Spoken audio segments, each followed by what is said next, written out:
Annie Duke here. In our last lesson, we looked at how you can play pot control poker using the small ball strategy.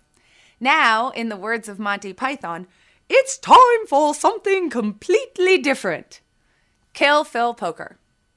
Outlined by poker pros Blair Rodman and Lee Nelson in their book of the same name, Kill Phil Poker is a strategy where your goal is to use the all-in play as your main weapon in really any pot that you decide to play. Now, the idea behind this strategy is that it allows you to level the playing field against better players like Phil Hellmuth, who it's named after, by applying maximum pressure on them before the flop and taking away their ability to outplay you after the flop. Now, this play is particularly effective in situations where you have a mid-sized chip stack relative to the blinds and your opponent has at least as many chips as you do. Because in this case, you can still apply maximum pressure to your opponents while not laying too big of a price on the pot. Now, that means don't do this if you're super deep stacked because you'll be laying just too big a price on the play. But assuming you are mid-stacked relative to the blinds, this is going to be a good strategy.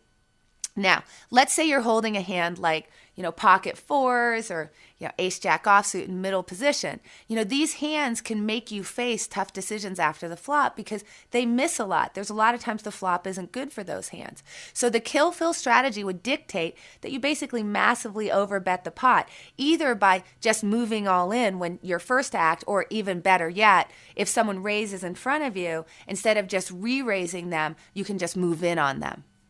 Now, this move may seem super suicidal. I understand that. But in fact, it can be very effective since it puts your opponents to a very tough decision.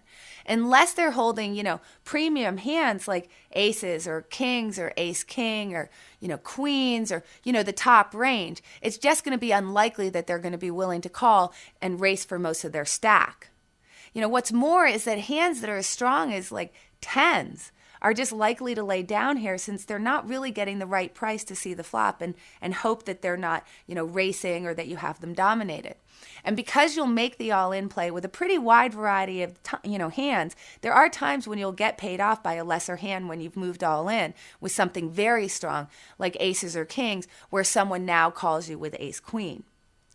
Now, while Kill Fill Poker isn't the preferred style of play, it can be very effective in online turbo tournaments or in live events where it really feels like you're sitting at a table where the players are outplaying you and they're just much better than you.